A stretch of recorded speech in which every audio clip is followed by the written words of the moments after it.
So now continuing with the aspects of language part, let's start it. So there are primitive constructs in a programming language, just like there are words in human language.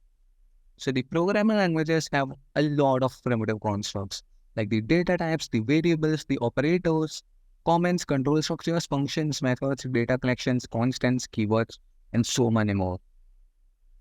So there is a lot. It's not like the human language, but it is still very simple because basically they work on zeros and one.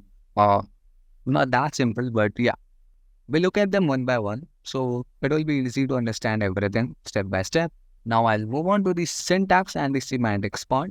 So there's one thing called syntax, which is like common in all programs. So the syntax is basically the structure of a program. How is a code written?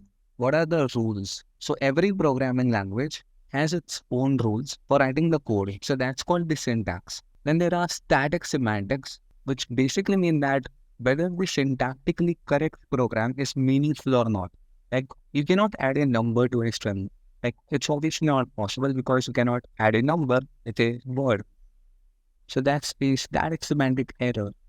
But you can definitely add a number with a number. So you can add integers with integers. That's totally fine. Then comes the semantics, which is basically the meaning behind a syntactically and static semantically valid program.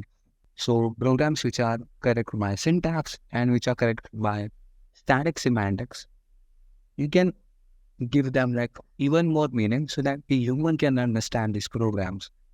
That is semantics.